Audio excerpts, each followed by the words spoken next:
Evening, Tiger. Good evening, gentlemen, ladies and gentlemen. We're about to begin. Thank you.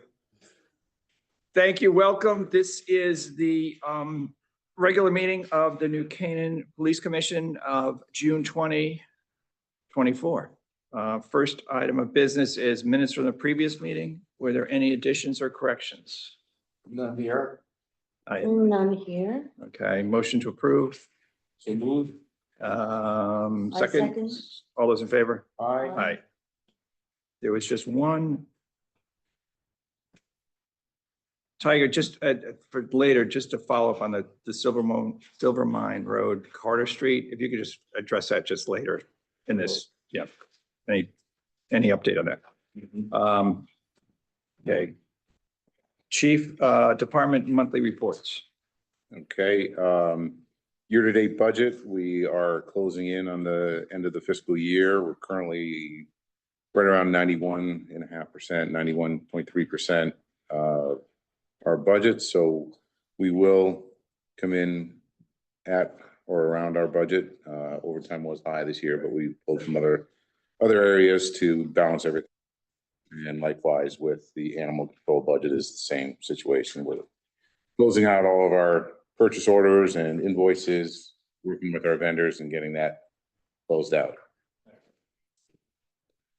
Staffing report, as you can see in May, operating at minimum shift 75% of the time. It's been an ongoing trend and difficulty. That's, you know, a large driver of the overtime, operating at minimum shift most of the time. But we're working on correcting that. Right. Monthly statistics. Couple things noteworthy. Family disputes are down by nearly half. Identity theft reports are down by half almost from year to date last year to year to date this year.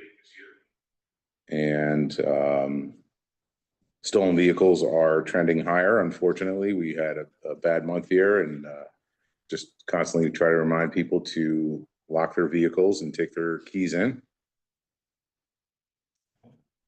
And that's about it for monthly statistics.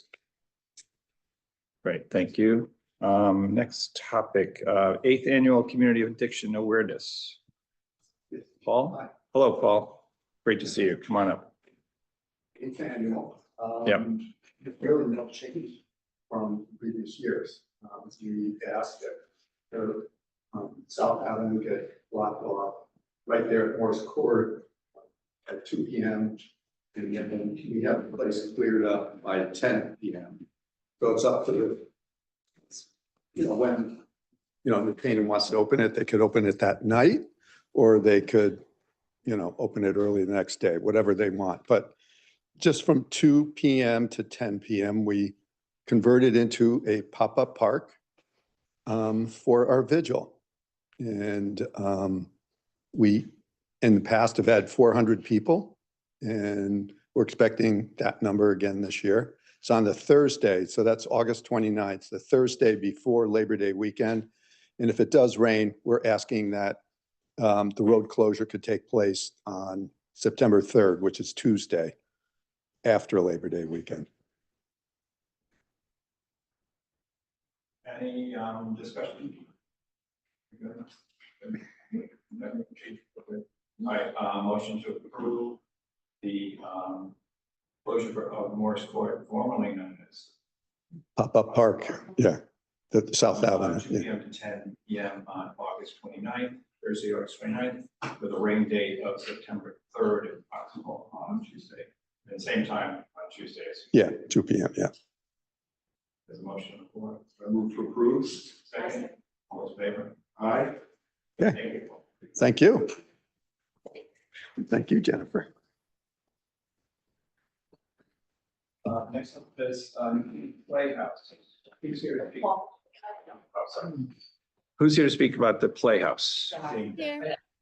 Jane Hey, Jane, Benson. oh, there you are. Hey, Hi. Jane. How are you? All's Welcome good. back. Good to see you, Paul. You too. Tell us what's going on. We have on the 27th, we have our premiere. I sent a drawing over and I spoke with Jennifer, and basically we're not asking for any road closures. So that's excellent. We're going to be entering from the rear parking lot. Where we spoke with Tucker and the special events crew a couple days ago. They're going to close that parking lot to regular parking and traffic about 2 or 3 o'clock on the 27th, so that we can get, those people out and allow our people to come in around 5 or 5:30. And then all of our guests are going to enter down the alleyway, down a red carpet on the alleyway, turn the corner and go in the front door. But we don't need to block off the whole sidewalk. We have some stanchions that are going to go along there as well, because we'd like to be able to have people walking in front of the Playhouse, and kind of being a part of the whole thing. So, I worked with Jason to get 2 extra duty officers, and, we're gonna likely have one in the front there, because if anybody has accessibility issues, they'll need to be kind of dropped off in the front there, and then we'll let them walk right in. And then we'll have somebody up at the top of the stairs directing, people up there. At one point we thought we might have needed to run some cables across the street, but we don't anymore. The only thing I wanted to make sure I got your approval on was we have a searchlight trailer, and we have lights that are lighting up the front of the building that we'd like to park in those yellow crosshatch marks in front of Dolce on either side of the crosswalk. So those would probably come in around anywhere from 12 noon to 2 o'clock. They'd want to park those there. Okay, and that would be in the area that is blocked off for no parking, right? Yes. Mm-hmm. Okay. Anything else, Jane? Not really. We're going to have some security out front that's just going to redirect the foot traffic on either side of the front door where the red carpet is, just to instruct them to, go around the blocked area and walk on the part in the stanchions. That's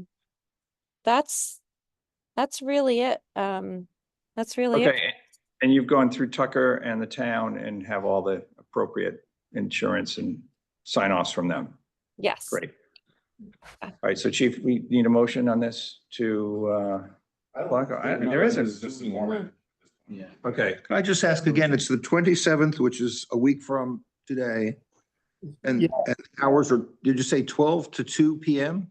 The different levels of setup is probably going to start about 12 noon, because we have a lot of setup in the alley. The event itself, doors open at 5:30, but to be safe, I'm saying people might be showing up for setup as early as noon. Oh, for setup, okay. okay, all And the right. event is 5:30.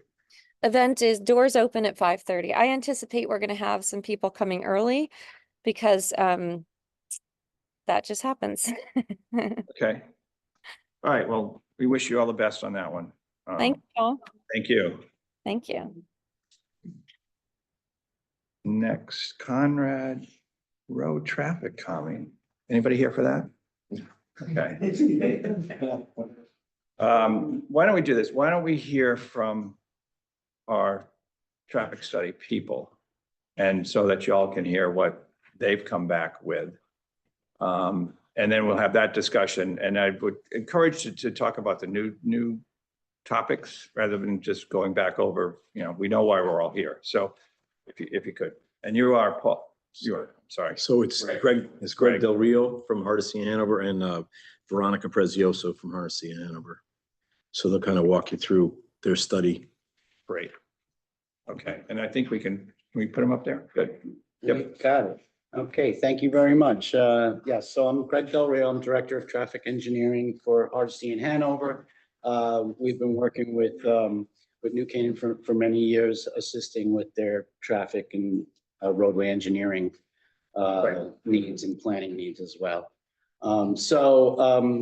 yeah, starting off a while ago, when we were first looking at this project, I just want to, give you the context here. Conrad is over here. Gertie's coming into the Merritt and crossing south. That's a signalized intersection. And I'll use the next slide to kind of get us going here. Hold on. What is it? Oh, there we go. Oh, there we go. All right. So the existing conditions, so what's happening, and this is particularly a morning issue in the morning peak. So there's a couple of contributing factors to the traffic that's coming off of White Oak Shade Road. It's just regular commuter traffic from the neighborhood, including Norwalk coming up and New Canaan coming down. But also what happens every now and then, and quite frequently, as many know, is when there's a backup on the Merritt, Waze and Google Maps will actually take you through this wild ride through local streets that also directs you through this and then drops you back onto the Merritt at your exit. So that contributes to the traffic. So sometimes this backup is worse than others due to those conditions. But very often what happens is the backup goes past Conrad.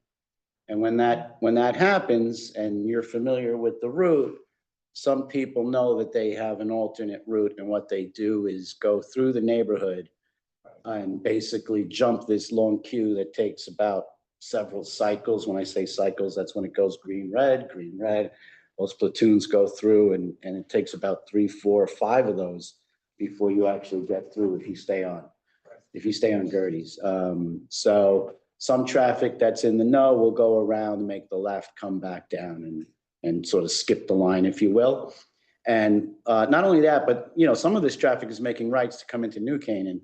And so, I'm not showing that arrow, but that traffic also cuts over here. If these queues were not so bad, you would stay on Gertie's and then just make your right and go up south. So that's a quick synopsis of the problem and the issue and the challenges. So again, we've also kind of went out on the road there and met with some of the neighbors, and Tiger has met with them even more than I have. And again, just to reiterate, it's being used as a shortcut and alternative route. That happens not just during the peak. That's the main problem, but it does happen during other times of the day as well in both directions. And then of course that increases the traffic volumes and the congestion at both ends when you come to the stop signs. Motorists are disregarding, there's a temporary stop sign right now, and for the most part, people are rolling through. It does slow people down, but they are rolling through. Of course, there's, then they step on the pedal, especially between Whiffletree and South. And of course, there's the noise and the air pollution that goes along with the hard acceleration that's occurring as people are rushing to get where they're going. So those are, some of the contributing factors to the problems. So the first thing we did was look at the heart of the problem, which was that signal and the signal operations. And when we first went out there, we found two things.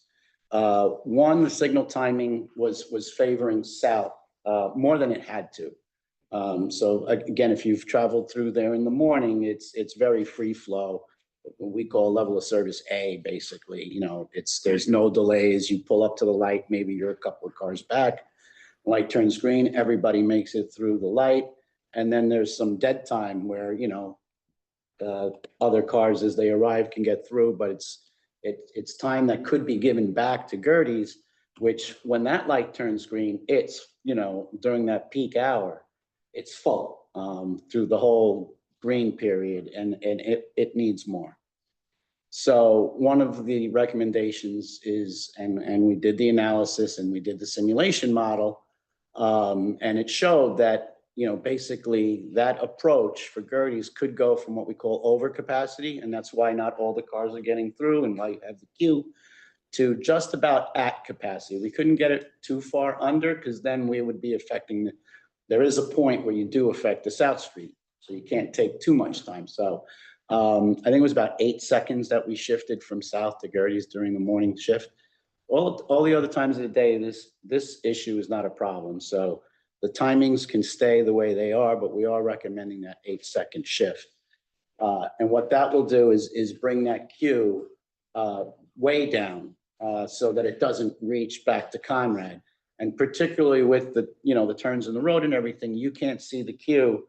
Now even if there's a little bit of a queue at Gertie's, you're much more likely to stay on and go to the light because you don't see that queue being a problem until you get past the DPW, what is it, the maintenance facility over there? Yeah, highway maintenance. So the other thing at the time was the loop detectors, the detection that detects the vehicles and triggers certain operations of the signal itself were not connected. They were broken. The loop detectors that sense the vehicle the connections were broken. So it was working on a pre-timed basis. And that also was inefficient and not lending time back to Gertie's. So the loop detector is in the surface, that the wire. Yeah, you see you can kind of see a rectangle shape at a lot of approaches. And is that still broken? Yeah, well, yes and no. So now they're replacing almost all the loop detectors with new technology, and now we're using video cameras. So if you look on the northwest corner, you'll now see the little bell-looking thing on the top. That's a 360 camera. That's now what it does is it senses the same areas that the loop was, but now it's virtually sensing it. And it says, all right, I haven't seen a car there in 5 seconds or whatever the setting is. I can switch it, turn off the green and give the green to the other direction. That's how the sensors help the operations of traffic. It tends to, give it back to where the cars are waiting or hold it while cars are still coming. All right. So we made that recommendation. Tiger is in Connecticut DOT, who's in control of that signal. And we're trying to get those changes made, at least on a temporary basis, test it out, see if it works, and make sure there's no impacts to South Street or anyone else. Okay, so those changes haven't been made. They have not been made. Those changes have not been made. Okay. Right. And it's Connecticut DOT, so we're trying hard to, We might need a letter from the LTA in Okay. support. I've reached out twice to the we sent the proposal or the report to the DOT. They said, thank you. I said, we'd like to have a meeting. I heard nothing back. I responded again saying, we'd like to have a meeting. I heard nothing back. So we might need a letter from the LTA requesting a meeting, because then you're the authority at that point saying, John and I are the representatives, but you guys are the authority, and you request the meeting. And then hopefully that might spur them to at least allow us to all, specifically Greg and Veronica, to sit at the table and discuss their findings. All right, and we'll include our local reps on that as well. Yes. State senator and state rep, all of them, Right. not just New Canaan. Okay. So that was step one, which was the operation of the signal, which I think will go a long way to, reducing the diverted traffic. So now let's deal with all those other issues and the diverted traffic, which is, even making things worse, right? So this is just showing the existing intersection.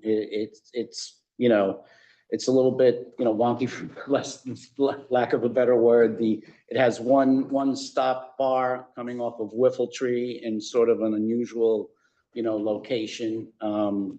But and then Conrad is just basically a right of way in free flow.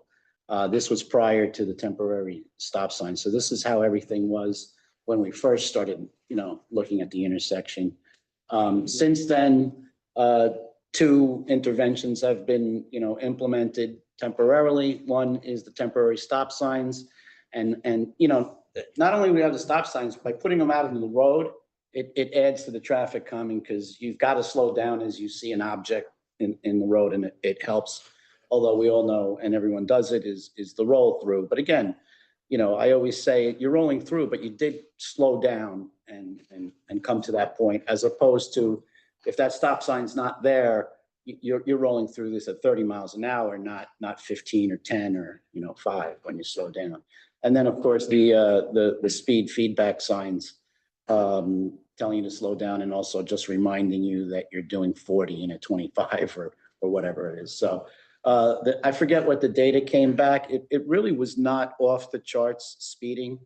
I can't remember what the average was and what the, if you have that there, I don't know if you have. I do, yeah, I sent it to you. Yeah, you sent me new data, and plus the old data that we had, and I haven't had a chance to do the comparison yet.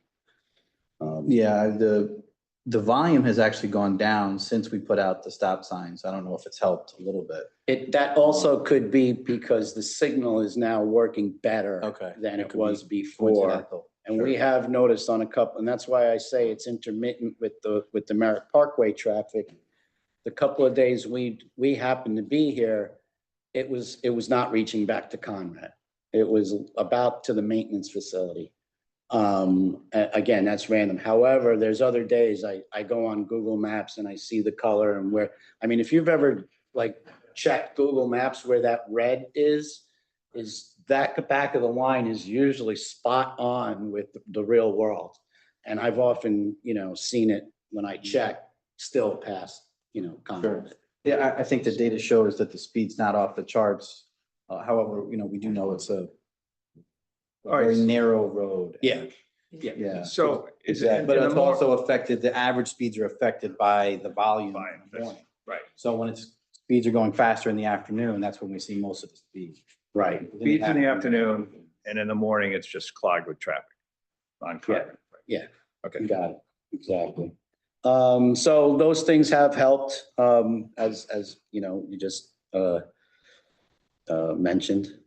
So the first thing we did a long time ago, this was before things continued to be a problem, was just say, we were gonna look at just safety and not so much all these other issues and tighten up the intersection and what we call normalize it, right? Make it more of a 90-degree, and you come to a stop and you've got good sight lines in both directions. You're not facing sort of the weird direction that you are today. And, if you're making a left, you're not even at a stop sign, you're kind of in the middle of the road. So that was just an early intervention to kind of just, clean it up and make it a little safer and improve sight lines. However, that didn't really address all the other issues. So since then, it's been advanced to basically a tighter, smaller, and normalized full signal stop controlled intersection for all three directions.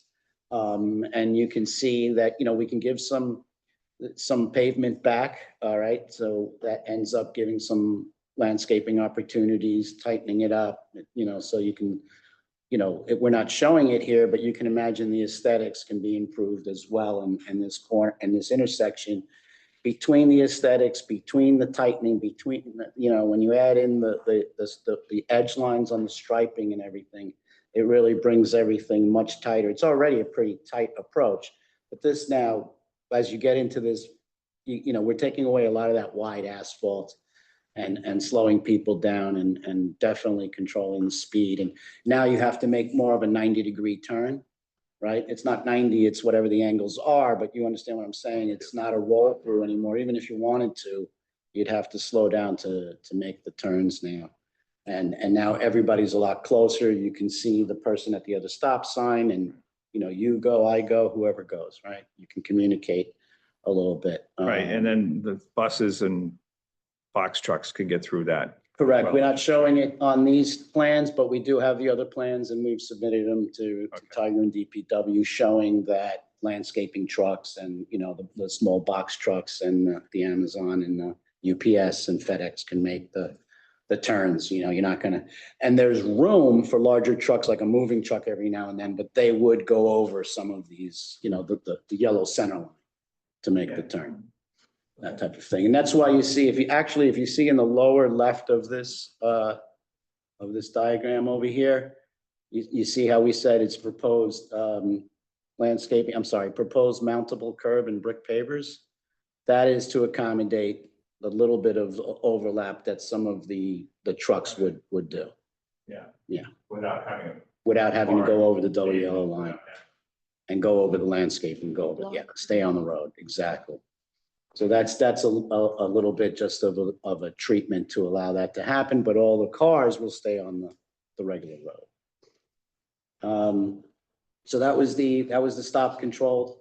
We add the double yellow lines right at the approach, but not all along the roads. Again, that's a little bit of staying in your lane so that when people do make turns, and it adds to the visual traffic calming. So then the mini roundabout actually fits. So, you know, as per, you know, sort of your standard guidelines of design for mini roundabouts. What we're showing is two versions, one with just a painted splitter island as you approach. And then the one on the right is a raised with a mountable curb. Again, you need to have the mountable curb. The roundabout, the center island is also mountable. And that's for when the larger trucks do come through, they can still make the turns and not hit a hard curb or ruin any of the work out there. And you can see particularly going from left to right where there's we got 9-foot lanes. So that's narrowing people. You're visually going to come to the splitter island. And I have a nice rendering on the next slide and I'll go over this. But I just want to show right here is the deflection coming through. So you've got to kind of do a little bit of a back and forth movement with your wheel as you go through here. Again, adding to the, you got to slow down as you enter this. Roundabouts are called continuous flow control of an intersection. So they are made to not come to a full stop. They're yield control as you roll through. And then the person who's already in the roundabout has the right of way. So if there's someone spinning around there, you would come to a full stop, wait for them to exit, and then you would enter the roundabout. And again, these are being implemented, particularly here in Connecticut. It's really becoming a favorite mode of control for a lot of intersection. They're popping up everywhere. I was just saying before we came in, if you're familiar with Ferry Street Bridge and Ferry in New Haven, when you get over to the far side, there is a very similar three-legged intersection with a mini roundabout. It's aged, so it's a little beat up, but it's there, and it's been working for a long time. So if you ever wanted to see what one, it's different context. It's not quite a small residential area like this, but everything else is very, very to this concept that we're showing here. The catch basins, we think, can remain where they are and will not be impacted. We can work around them. The one in the upper left might be a little bit of an issue, but as we advance design, we'll see if that comes into play. So this is the rendering showing, Conrad going eastbound towards Whiffletree, the cars coming out of Whiffletree that you see there. The only thing I'll say is we can make a sort of like a cobblestone apron even wider around the middle if you wanted to, and tighten up these lanes even more. So that is another option there. And this is just showing the difference between painted and the raised splitter islands, just for visual context. And again, you can see the sort of wiggle that you do as you go through the roundabout going that way. All the other ways are definitely traffic calming and changing, but this one in this direction probably has the greatest impact. So that was the mini roundabout. And then there was also some discussion about, always with cut throughs and traffic calming, the issue of speed humps or speed bumps comes up.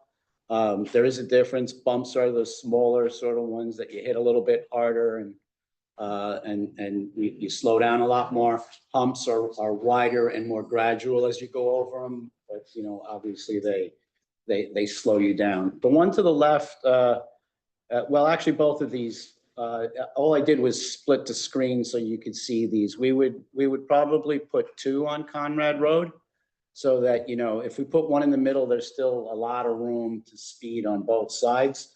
And there is enough room as per the guidance to fit, two. So there are rules.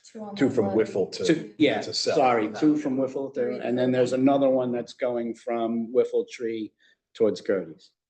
That one you can only fit one because that's a much shorter run. And then what you're seeing there, sorry about that.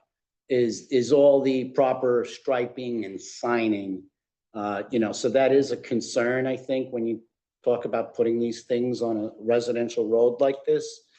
The advanced sign, so this B and the striping and the hump are all required as per the manual of traffic control devices. So if we were going to put humps out there, all that paint would need to be there and the signs. And so that is a little bit of a concern, just the visual impact and the aesthetics of that to this neighborhood.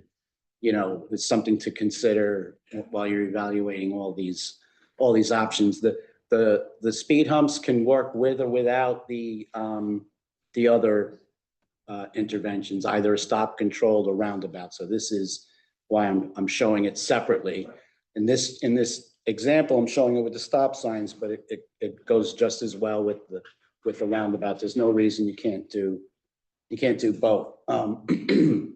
And then the sign right at the hump is optional. The sign C, which says, speed hump here, that one is actually an optional per MUTCD. But again, we would probably recommend it here because of the low lighting and the narrowness of the road. And also, depending on where you put it, you don't want cars trying to switch around. And then, once in a while, you're going to get someone who's going to try and do that. And then they're going to be off the road. And Yeah, if you don't put the sign there, then they'll drive around it, right? so you the put the sign there, actually, it forces it's them to almost like a stay. bollard keeping you in.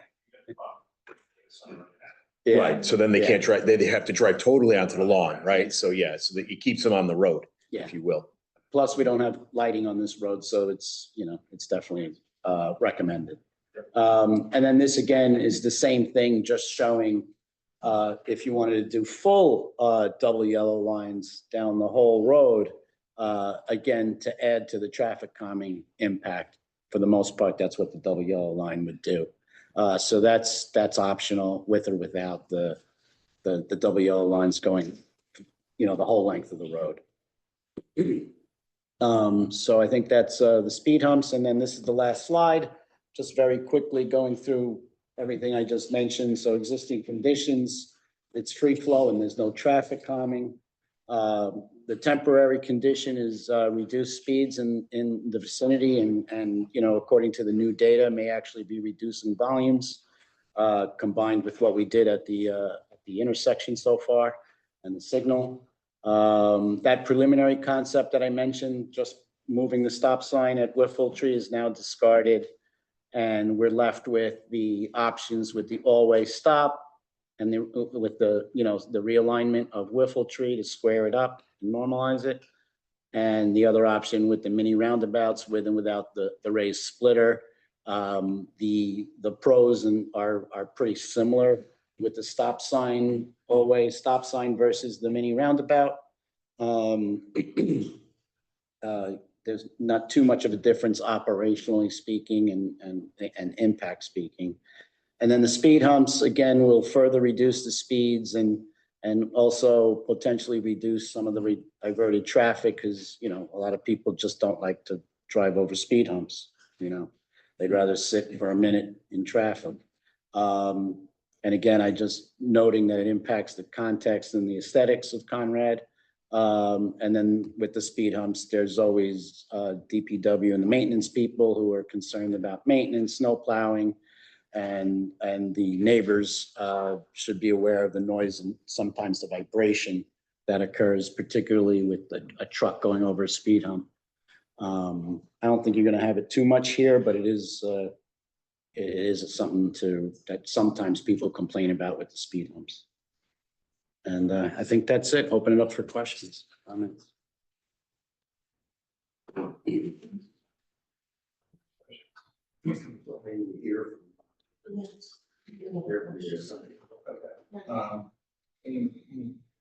want to open this up. I definitely want to open this up, but just a couple of questions. Could you get some prices on some of this? Because we have budgets and I see one of our selectmen in the back there. He's makes sure that we are budget conscious. But I'd like to know kind of what that costs, what that costs. Yeah, We can do that. yeah, but you're rough pricing it out. Yeah, we can get Not- you- Not to the dollar, but just. No, we can get, well, there's basically three things, right? You got a mini roundabout, you got the stop signs with the realignment, and then you Right, have speed tight. humps, right? So, yeah, so. And then the third basi- being the bumps. Yeah, so Right. basically the three, so we could get you some pricing on the three, and then at that point in time, it's a menu, if you will, Yeah. you know, according to Greg, it's a menu of choices. And then did you look at sidewalks on Conrad as well? As we've talked about. That in was the not past. part of their, not part of their scope, you know, but I can get you pricing on that. I did pricing already for it. I already estimated out what it would be. From Whiffle Tree to South From- Avenue. Yeah, well, from where it stops on Whiffle Tree, it's sort of mid-block, if you will, on Whiffle, Okay, to South Avenue. Yeah. So Whiffle to Conrad. And right now it looks like it would be, if we were to do it, it would be on the north side of Conrad. Yeah. Excuse me, so I have that pricing, so I can bring that for you as well. the next. Yeah. Okay. And because the aesthetics are important here Mhm. too. As Yeah. people live there. And double yellow line, we don't have any, are there any lines there now? No, other than the stop bar, we have no lines on the street. We had originally proposed edge striping, but at the time that the residents were, Yeah, didn't want them. didn't want it, the white lines and then. The white edge lines, yeah. And we did not propose center lines at the time, just edge striping, Okay, right? Let's- With the double yellow lines, that like really narrows the road, so there'll be no parking for residents? Well, we have other streets that have double yellow where they're parking on the street, you know, You can go around. right? Yeah. It just delineates, to Greg's point, it gives a little bit more of an traffic calming effect because you're narrowing the lane even more, right? The edge striping narrows down your view, but you still have at white to white. Now you'd have white to yellow, if you will. So it narrows it down a little bit further. We normally don't do center lines on a residential street, if you will. We try to, you know, avoid that just for the aesthetic purposes of it. You know, I'll be honest with you, the majority of the complaints we get are about striping, Right. whether we have it or we don't. And there's, you know, they're both camps, if you will, on every street. But in this case, you know, to try to further reduce the speeds, what have you, they wanted to show it just as proposed, but it's, you don't need it. It's not, it's an option at that point. It's an option, exactly. Right. Roads that are 6,000 a day or higher, it's warranted. If you're 6,000 a day or lower on that road, then it's optional. So. And you could do a combination of anything, like for example, with the mini round, and then you could do like, on Conrad, you could do the hump. Yeah. Because I'm thinking with the mini, right, you know, people are gonna stop at the mini round, but then once they get to Conrad, they're just gonna go Right. like feet, so they could do combination of both. Oh, sorry, my computer's blocking. Okay, if we, I'd like to hear from residents. And if we could just kind of limit it to a few minutes, you know, not exactly two, but, you know, 3 to 5 or whatever, we'd love to hear. Do we have, yeah, if we could use that mic for the audience. And if you could just state your name and address would be great. Stand, sit. Yeah, you can stand. Bart Good Cod. to see you. Yes, how you doing? So I live on the north side of Conrad. Before I kind of comment on this, I want to comment on the sidewalks. Yeah. So I went to the town council meeting where Deanna and Tiger spoke about liability and snow removal and things like that. So I would be on the side of the street where sidewalks would potentially be proposed. I would be adamantly opposed to sidewalks being put on that street. The good thing is that Deanna made some kind of comment that she would be hard pressed to spend another penny on sidewalk installation with what's going on now with not removing the snow and liability and stuff like that. So anyway, so just in respect to this here, just kind of looking of the concepts, the reduction of speeds in concepts 1 and 2 would just be at the intersection of Whiffle Tree. There would be no reduction of speed between South Avenue and Whiffle Tree. So and then all of them say may reduce diverted traffic. It's kind of unknown if it would or wouldn't. The one thing it does say, and I know that the chief and Tiger are pretty, you know, adamantly against speed humps, is that it will reduce speeds. Like that's proven. Studies will prove that speed humps will reduce the speed. Those proposed 3 speed humps will reduce the speed on those sections of the road. So, I'm glad that the town is looking at this, trying to do something. I know closing the street off was great, but that's not reality. It would have been nice if there could have been something else maybe. I don't know that they looked at it, no right turn sign, a one way or whatever, but this is what was studied. And, I think that they could probably get the same result with just the stop sign instead of the roundabout, but that's for town officials to figure out. Thank you. Anybody else? Eric? Eric Tunham, I live at 134 Gertie's Road. I love the fact that we're looking at this and we're looking at multiple options. I think the speed officer, with respect to the data you have collected, if the radar speed sign was right there before the intersection, you're not catching any of the speeders from south to that point. I think where the sign is now, which is about halfway between South Avenue and Whiffletree, that would show better data. I don't know if that's where you got your data, but if the data were from Yeah, what it looked the like. data we were looking at was more on the section between Whiffletree and South. And those signs Oh, were yeah. about halfway up. So Oh, all the right. other one was just a control measure. Oh, okay, okay. So with respect to all of these options, I think if it turns out, and my understanding is that the neighbors have to approve, you have to get 2/3 of the neighbors or the residents to approve either whether it's going to be, that's what I've been informed by Tiger. Is that Well- not correct? Well, as a traffic calming measure, the stop signs, no. The Traffic speed calming humps measure. would be, it would be considered traffic calming. From what I read in the regulation, in the traffic calming regulations that we have. Yeah, yeah, That's the New Canaan code? yeah, All right. the 67% approval Of the people affected on that street. of well, normally it was considered, the street itself. This is more of a neighborhood, so you gotta, might have to consider a little bit greater than just, you can't just say Conrad, because Whiffletree's Affected as well, well. Whiffletree's the third leg, if you will, and then whether or not you include Gertie's or not. But, the stop sign is well within, in my opinion, is well within your purview, right? The speed hump is more of a traffic calming measure, and the way that's written, the way granted, it hasn't been revisited in a long time. Yeah, I can't, I don't know when it was adopted. I can't remember, but it hasn't been, so you could look at that as well. And you can look at it a couple of ways. How big of an audience do you pull? Exactly, right. And where do you cut it off? Right, where do you And that's stop? where it becomes difficult. I agree with you 100%. It's like where do you say is the neighborhood that's affected, if you will, right? Do you, Okay. All right, we'll take a look at that. yeah. Okay. yeah. So was Tiger, what's unaware the of that. process on that? Is there like a vote, neighborhood vote or something? We've never come to that. Yeah, I've So, never seen it. it was adopted, Jim Cole, to be perfectly honest with you, it was Jim Cole when he was chairman of this commission.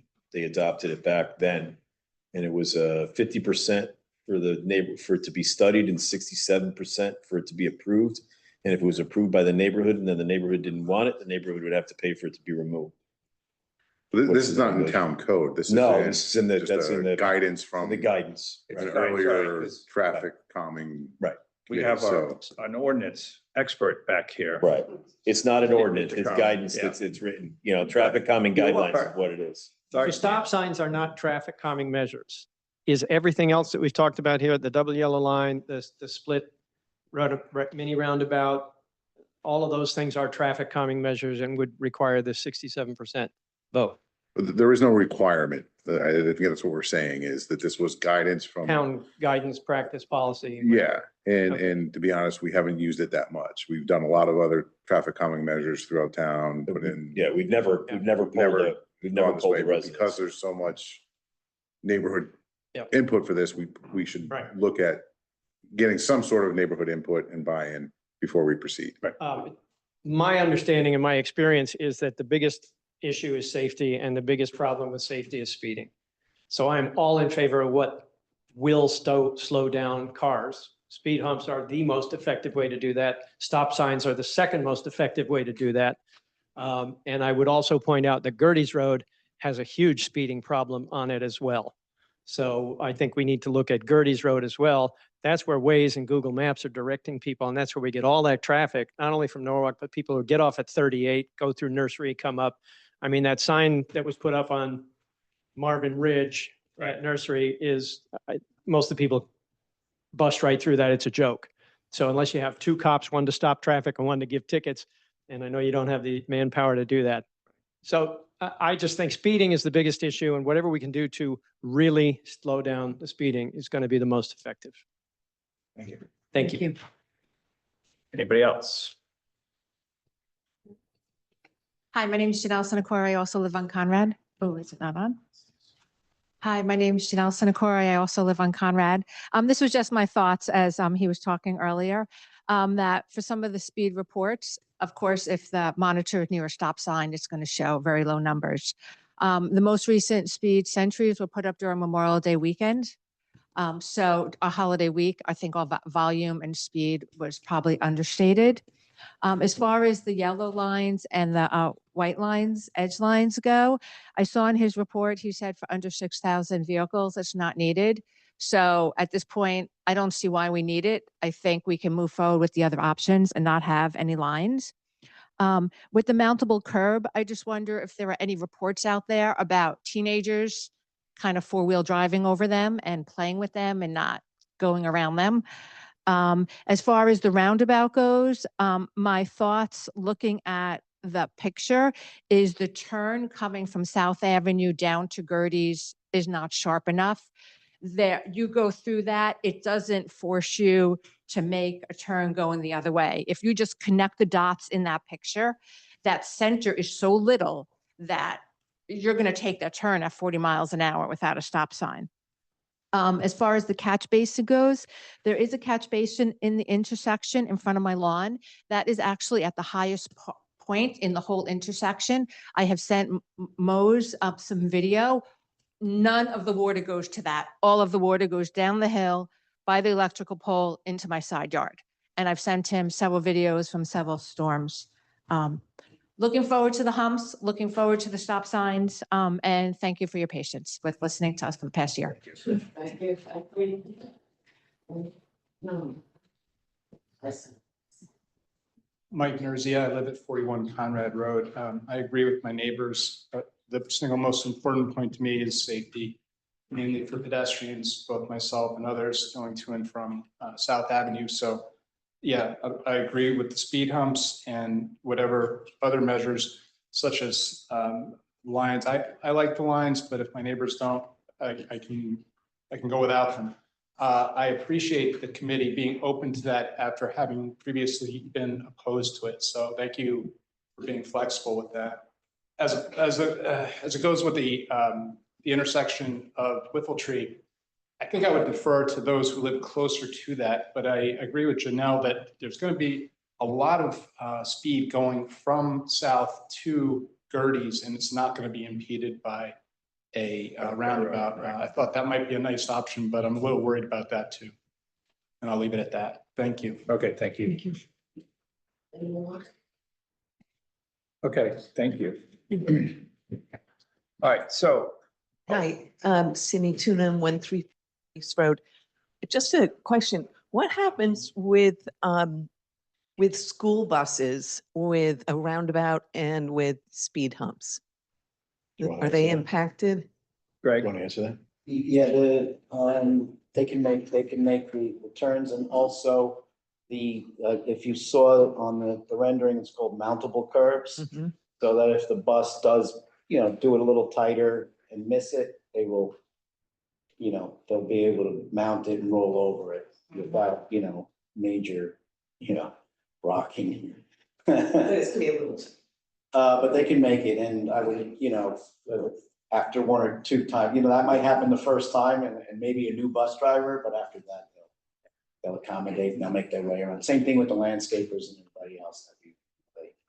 And as far as the speed humps, we would get impact or input from the bus company, what their feeling is. They may have a policy that they wouldn't go on street. I don't know what their policy is. If they have one at all, we would certainly get their input as well as input from fire department, EMS, and as well, Public Works on their, how it will affect each of their agencies.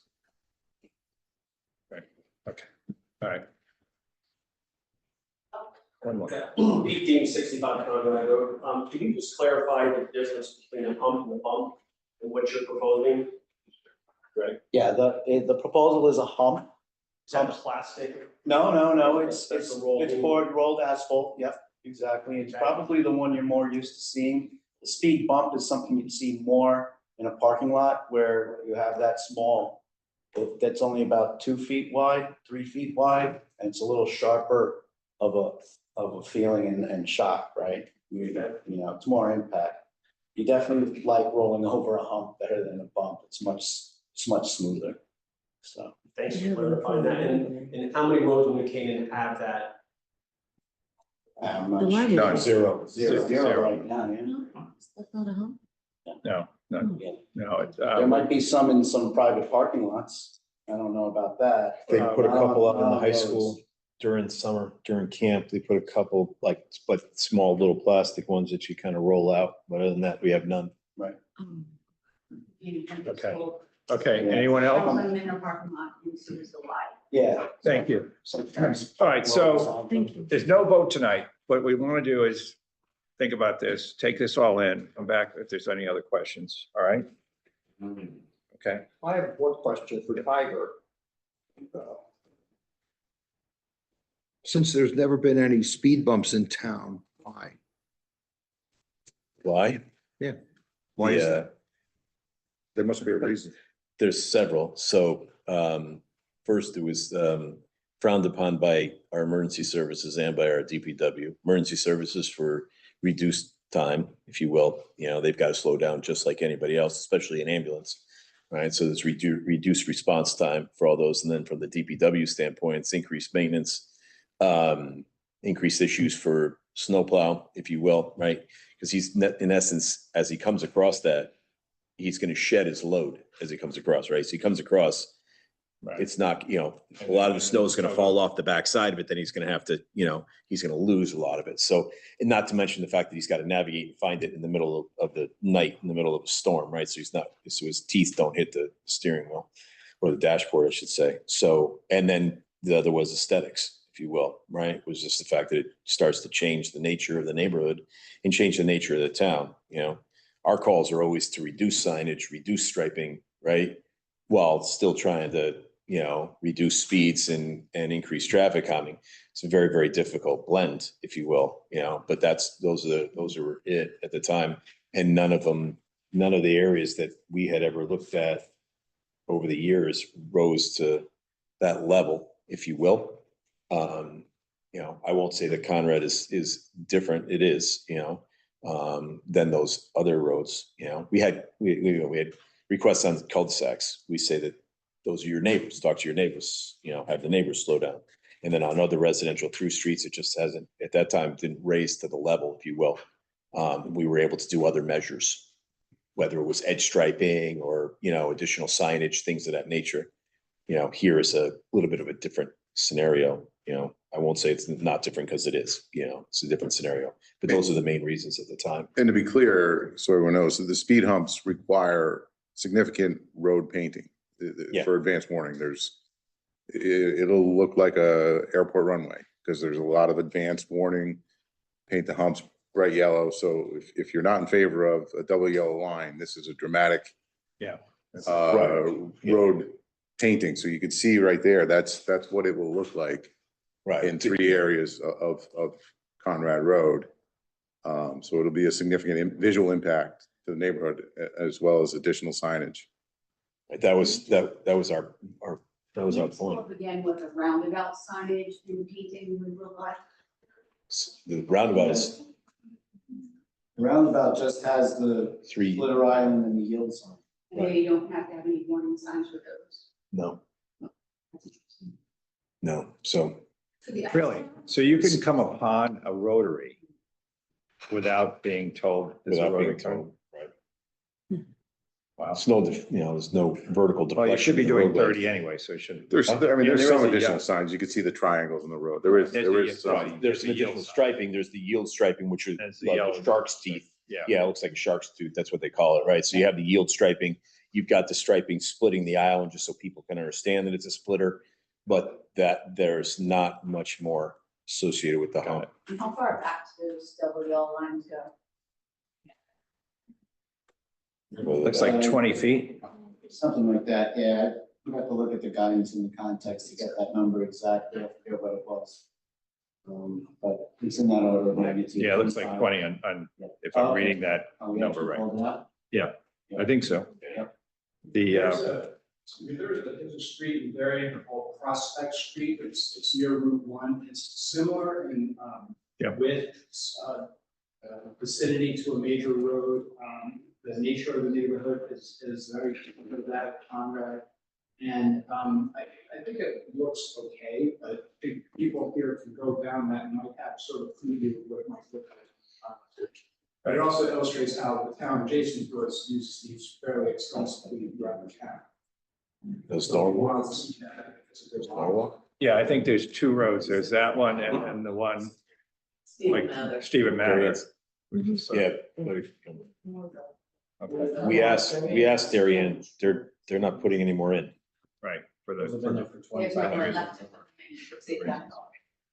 Everything that approaches the post road has speed humps, if it's a cut through. Hillside is the other one, coming down Hollow Tree. If you hit Hillside to cut through and avoid that stop sign, there's a speed bump there. I'm just saying, Darien may have stopped, but they started a long time ago and looks like they fixed their problems. They don't have as much as we do as far as speeding is concerned, because they fixed all of their approaches to their main roads. All right. I think it's unfair to And then- say and On, I was through Darien today, and it's on Hollow Tree, I think, where they had a sign. It's very similar to what we do, what we put in pedestrian crosswalks, where we say, grant the pedestrian right away, and it's on like a plastic or a rubber thing, and it's, whatever, 3 feet high. They had it in the middle of the road on a curve. So you could just place it there, and it just said slow. It's not. I've never seen it. It could have been somebody made it up and put it No, there, we just drove by. Yeah. but On the way over to Brady, where I saw you. where we were earlier, yes. So that's on a curve. And you kind of come to it, you go, whoa, and it was, We'd have to look at that. take a look at that. I don't even know if it's I legal. don't think it's legal, to be honest. It's the pedestrian ones are tough too, They hit them. They have specific All the time. requirements. They have specific requirements for the pedestrian ones, if you will. And even the temporary stop signs that we have are technically supposed to be temporary measures, not permanent. So, if you wanted to make that, I don't think we could make that permanent without an island in the middle. If you Well, would. look at it. It is in Darien on Hollow Tree? Yeah, on Hollow Tree, and it's Right. around the You corner, saw it. actually. And, just maybe if you put two of those on Conrad, it would, I don't know if it'd help at all. Anyway, all right. Any other thoughts? I have one more thought, just. Excellent. as we all- Yeah, I don't. Just for the I'm sorry. Yeah, I respect everybody's opinion, and I think we just have to recognize the unintended consequences here. I just want you all to think about that. Okay, we all live in New Canaan for a reason. I grew up in this town. I'm third generation, and I don't really want to be a trendsetter in town for speed bumps. Okay, our community and our neighborhood is beautiful. That's why I live there, right? And now we're considering speed bumps and painted yellow lines in our neighborhood for what? How many accidents have we had in Conrad? Not negative. Negligible. I don't have the number in front of me. So, and of course, things can happen. Okay, things can happen, right? Right. But I've lived there 17 years. The road's probably been there for 70 years. Okay? And now all of a sudden, this is a major problem, and we're gonna change the aesthetics of our road. Are you aware that we jumped from 600 cars away to more than 3,000? All right, so I'm Steve. excuse me, you gotta come through the chair, all right? So I just want us to think about that hard. Okay, that's all I'm asking. I appreciate that, right? Thank you. Yeah. All right, so there is no vote tonight. We will talk about this and we're gonna, we'll come back next month. We will also try to get this presentation and all the materials posted to our website. So if anybody needs to access it or wants a copy of it, they could review it there or any of your neighbors. But give us a few days to get that up. We've got to talk to our IT people to get these documents posted to our website. I sent it to several of the residents. Yeah, I just want to have it accessible. Yeah, But we want to have everybody to have No, I agree with access you. rather than going through. Jennifer's got enough to do, or you've got enough to do without doing single emails throughout the day. Okay. All right, thank you. Thank you. Thank you. Next topic is. Okay, yeah.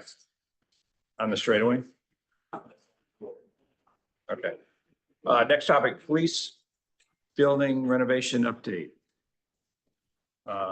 Chief, why don't you? No real new updates. We're Yeah. progressing along on time, on budget. Everything's going well. No recent hiccups, nothing Right. new to report, Rich. No, windows are going in that, it's up on top, it's all going in, the cupola is going in, Yep. the windows are gonna be replaced. Yes. Yeah. Yep. The wrong windows are in right now, but they're gonna be the new windows. They're gonna look The storm identical. They're proof just is gonna the be same. impact resistant. Hurricanes are. That was just a mix up on the order. Right. Everything else is. Yeah, the back seemed to be moving along and now it's all new construction on the back. Yeah. Which is easier to do than construction on the old building. And Just one question. Why did they cut all those trees? In the They're front? like, yeah, in the front. So they couldn't, they're gonna, I think they transplanted some. No, we cut them. Those will be replanted. Okay. So there'll be thank you. trees replanted. It's the entrances change slightly. So what you see is not necessarily what's there now will be different. There'll be a different road cut just for the PD. Okay. And so we don't have to share with the schoolhouse. So that's going to change a little bit. And then the sidewalk changes, right? So we're going to redo the sidewalk and then there's new plantings planned. Right. Yeah. And- I wanted to keep the trees longer too, but the yeah. garden club transplanted a bunch and moved them over to the ambulance corps and other parts of town. So before we moved, they did come in and take out a lot of the stuff there. Okay. And also with the approval process of this, planning and zoning for landscape design, had us tweak our landscape design to be natural, native pollinators and Thank you. things like that. Yeah, So- it's just so- that I was walking No. and all of a sudden, I'm Yeah. like, where are the trees? And I was heartbroken, but now that you're saying the entrance is gonna Yeah. be different, it makes sense. And there's a lot of heavy equipment Yeah. moving around. They probably wouldn't survive. Yeah. If you left. Yeah, Thank I you. would have liked them to stay longer too, but normally they just come in and say, okay, we've got time, let's take them down. But I agree that, and it was a beautification leak. Yes, it does. Yeah. So Yeah. I knew it just was- want to make sure we get them yeah. right because I've Yes, confused them too. yes. So I just want to get them right. Yeah. That's all. Great. But, and I will offer that every Wednesday morning, I walk the site with Joe, our project engineer, Joe Zagorinsky, and then the site manager from Turner. So if you want to take a trip or a walkthrough, I've offered the Board of Finance, the Board of Selectmen, the Town Council. If you'd like to, just reach out, tell me you want to come. We'll give you a hard hat, a vest and some safety glasses. And at 8 o'clock, if you have good shoes, we'll walk you through and you can see exactly what's going on. But it's a nice, if you come every month or so, you kind of get a good view as to how everything's rolling. And Scott from Turner will give you a very, he's passionate. He's great. He's great. He's great. Yeah. To give you a passionate tour, if you will. Yeah. So, Paul's taking the tour. So, right. Perfect. So, Thank you. yeah. I'm available for the rest of the summer. There you go. Yeah. So, yeah. Okay, next is state of department. Anything on that? What are we gonna do to Silver Mills? Not yet. Oh, yeah, so. Yeah, if I Sorry, could. so then you can go. Andrew made me say, so yeah. I saw my notes, Silvermine Carter, right here. Right. Yeah. It was on the bottom of the That's page. what I'm trying to get to New Hampshire tonight. So, yeah. Oh. So, yeah. Okay. Yeah. So. All right, Silver Mine and Carter. Silver Mine, Where are we in that? Silver Mine Mill, you want the crosswalk? You want to, No, wasn't Silver there Mine. discussion in Silver Mine? And Silver Mine Carter intersection? Yes, That, so these two individuals that's kind are of working. similar, that is wide open. Right, they're intersection. working on that now. Okay. So, so they're, because we had two efforts going on, right? So we had the Conrad one that RSC in Hanover was doing, and Silver Mine, and Carter Canoe. So they're working on that as well. And then we'll, as they start to dial in on that, we'll, maybe we'll give you in a month or so, we'll give you, are you here next month or no? Yes. You're in July, you're not in Yeah, August. We're not August. So maybe Right. in July, we give them a little preview. We'll give you a preview. Thoughts? And then it's just so you can see what's happening. And then as we start to finalize the design, we'll come back to you because it'll need LTA approval to go to the state, right? So the state's going to require the commission's approval for that. So maybe we can come in July and give them an update there. They're going to have to come back anyways for this. So Right. we can have them come back and give an update Yep, that time. that'd be great. That work? Yep. Okay. And then the other one was Silver Mine and Mill? Silver Mine and Mill was a crosswalk, so still trying to get safety markings out there. I've got another contractor working for me to try to pressure as well to see. And I emailed him or texted him while we were sitting here, and he said he's going to get on it tomorrow again with safety markings and just, the area is ready to go. They know where they need to put it. It's just a question of coming out. Well, I have, the Board of Selectmen just approved like $50,000 worth of striping for safety markings. So for the next month, they're going to be in town removing stripes for micro thin overlay and then putting in stripes. So at that point in time, it's going to happen because they're going to, they'll be here doing $50,000 worth of other work. So to do Mill will be that, then they have a reason to be here. An hour and a half. Yeah. So I apologize for the delay. It's one crosswalk in one town, It's No, we'd very rather hard. do it all at once when you're doing all That's exactly what, so I'm envisioning that that's exactly what's going to happen is that, when they come forward with that amount of work, they're here and they have no excuse not to drive past Mill Road at Silver Mine and take care of it.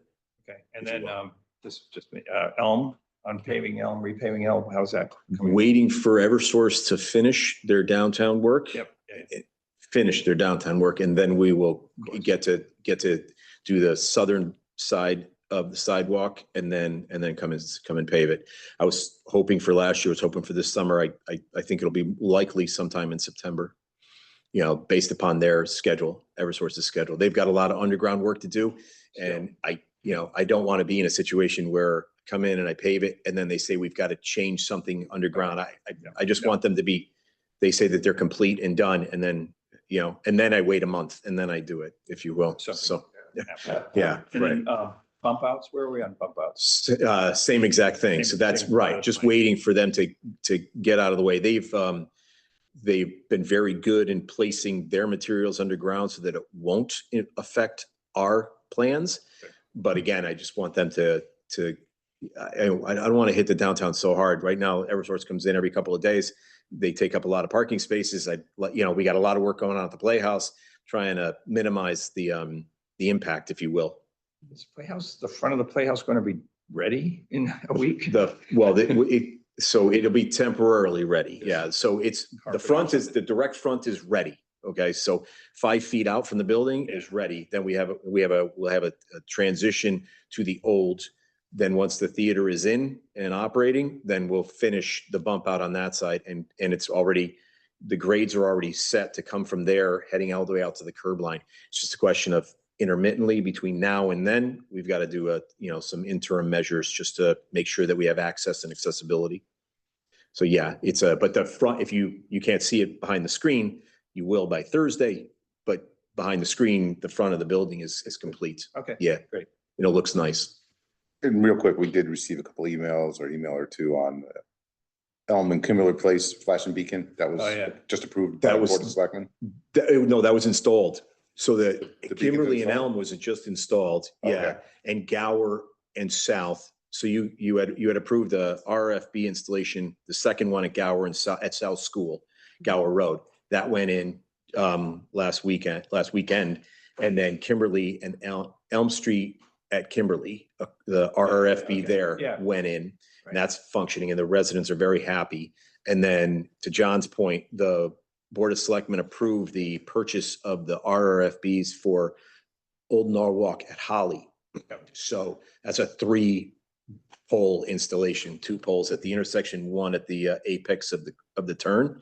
So so you get an advance warning. And they usually take about 6 to 8 weeks to arrive from the factory.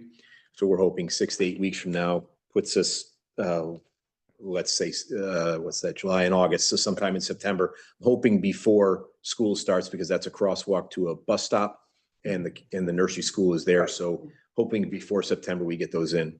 And then, yeah, I think that was everything we had. I think that was everything we had in the hopper at present. I think so. Yeah. Thank All you. right. Great. All right. Thank you. Thank you. Thanks, Doug. No problem. Safe travels. You gonna use Waze to get there?